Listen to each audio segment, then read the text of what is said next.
Bharatiya Janata party Haryana में अक्टूबर में होने वाले विधानसभा चुनावों की तैयारियों में जुट गई है। केंद्रीय गृह मंत्री अमित शाह कल पंचकुला में एक पार्टी बैठक की अध्यक्षता करेंगे और आगे की रणनीति बनाएंगे। लेकिन शाह के दौरे से पहले हरियाणा सरकार ने प्रदेश को बड़ी सौगातें दी हैं।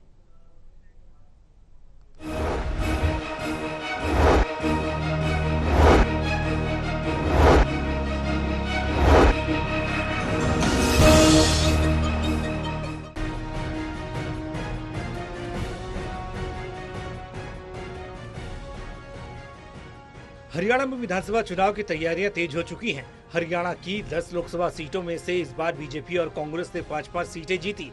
2014 के बाद राज्य में बीजेपी का ये सबसे कमजोर प्रदर्शन रहा। पार्टी ने 2014 की मोदी लहर में प्रदेश की 10 में से 7 और 19 में 10 की 10 सीटें जीती थी। लगातार दूसरी बार क्लीन स्वीप का दावा करने के मैदान में उतरी पार्टी 5 सीटें गंवा बैठी। इसलिए इस बार बीजेपी हरियाणा में कोई कसर नहीं छोड़ना चाहती। इसके लिए बीजेपी के चाणक्य कहे जाने वाले अमित शाह ने खुद हरियाणा की कमान संभाल ली है। सभी चीजों पर बारीकी से नजर रखी जा रही है। कल प्रदेश कार्यकारिणी की विस्तारित बैठक है। इसमें केंद्रीय गृह मंत्री अमित शाह शामिल होंगे। प्रदेश में तीसरी बार सरकार बनाने के लिए बीजेपी की ये बैठक काफी अहम होगी।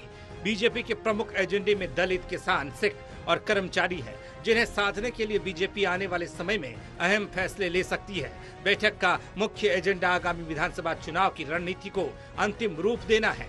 बैठक में मुख्यमंत्री नायब सिंह सैनी, केंद्रीय मंत्री मनोहर लाल, राव इंद्रजीत और कृष्णपाल गुर्जर, राष्ट्रीय सचिव ओम प्रकाश धनखड़, केंद्रीय संसदीय बोर्ड की सदस्य डॉक्टर सुधा यादव, विधायक, सांसद और मंत्री भाग लेने वाले हैं। शाह के दौरे से पहले हरियाणा सरकार ने सौगातों की झड़ी लगा दी। कल हुई कैबिनेट की बैठक में 19 एजेंडे रखे गए। सभी एजेंडों को अप्रूव कर दिया गया।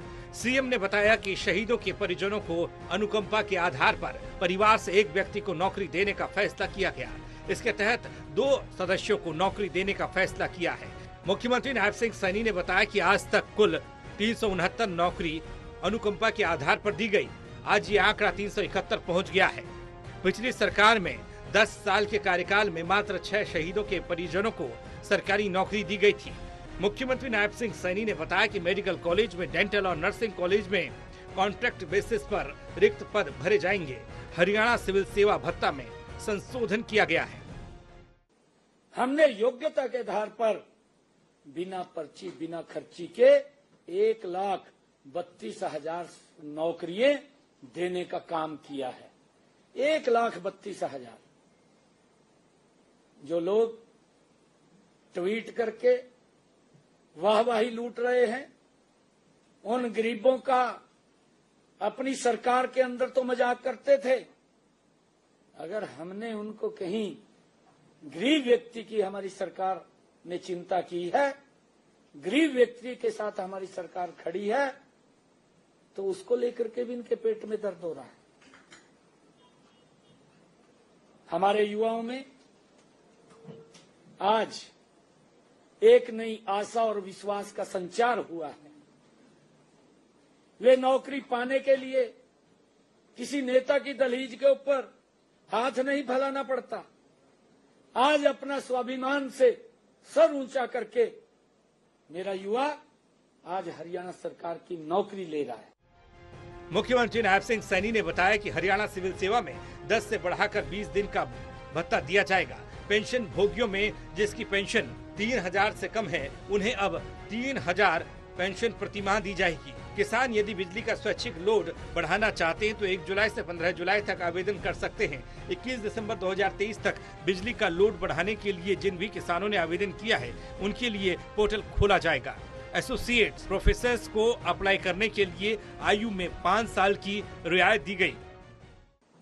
सरकारी नौकरियां देते समय हमने प्रदेश के गरीब परिवारों का भी पूरा ध्यान रखा है। हमारी सरकार गरीब के साथ खड़ी है। इसलिए हमने जिनके परिवारों में कोई भी सरकारी नौकरी में नहीं है, उन उम्मीदवारों को सरकारी नौकरी में सामाजिक आर्थिक मानदंड के आधार पर 5 अंक देने का प्रावधान किया था। हरियाणा में तीसरी बार सरकार बनाने के लक्ष्य के साथ बीजेपी मजबूती से आगे बढ़ रही है, लेकिन ये तो वक्त बताएगा कि इस बार हरियाणा की सत्ता कौन संभालेगा। Haryana desk, total news.